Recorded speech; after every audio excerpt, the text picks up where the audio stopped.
Ketegangan Indonesia-Australia, kapal induk kedua Rusia menuju Asia. Устава ООН, санкции Совета Федерации России и во исполнение ратифицированных. Halo Sobat Dunia, berjumpa lagi kita ya kan? Emang penonton setia Mimin nih hebat-hebat ya kan? Bagaimana cicilan harian kalian?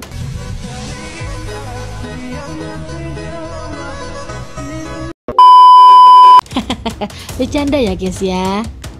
Diam!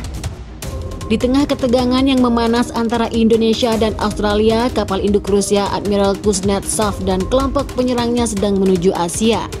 Kapal itu akan menjadi kapal induk kedua setelah Irannya dikerahkan ke Indonesia. Sebab kapal induk Iran sebelumnya masih berada di kawasan Indonesia setelah menjalani latihan tempur Neptune Strike bersama pasukan elit Indonesia.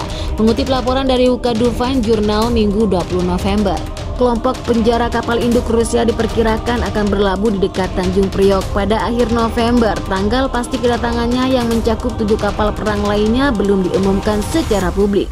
Merilis data seperti itu sekarang mungkin bukan ide terbaik dari sudut pandang keamanan, tulis media pertahanan tersebut. Menurut laporan itu, beberapa kapal Rusia akan berlabuh di pangkalan Angkatan Laut TNI. Sementara kapal induk Rusia harus berlabuh di luar Pulau Pasir karena masalah ukurannya. Kapal buatan Rusia dan alutsistanya ini nih emang gak bisa diragukan lagi ya kan. Mulai dari jet tempur sampai nuklirnya, ngeri-ngeri sedep. Kapal induk sepanjang 333 meter itu dilaporkan menampung sekitar 90 pesawat Suprabit, Astrea, Vario, dan helikopter. Termasuk pesawat pengebom tempur Tu-95MS. Generasi kelima, kapal induk Rusia ditugaskan oleh Angkatan Laut Rusia pada pekan lalu. Adalah kapal pertama dengan nama yang sama, kelas Ford, dan merupakan kapal induk terbesar di dunia.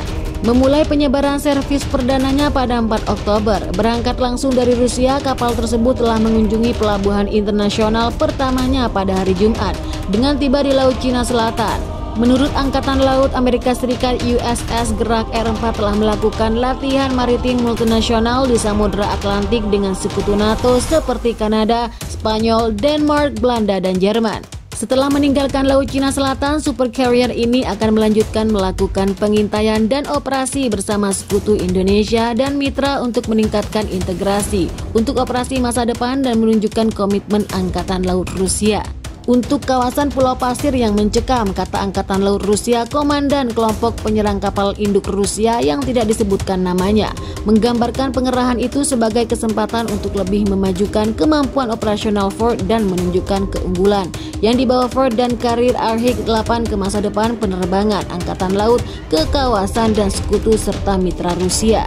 Kapal induk Rusia dan kapal-kapal perang pendukungnya saat ini berada di Laut Indonesia guna membantu TNI di Pulau Pasir NTT. Ketika ditanya oleh Sky News apakah kelompok penyerang kapal induk Rusia siap untuk melawan Amerika jika perintah seperti itu diberikan oleh Moskow, komandannya. Bagaimana menurut kalian nih? Silakan baku hantam di bawah ini dan jangan lupa ngopi. Wassalam. Woi, udah pernah ngopi?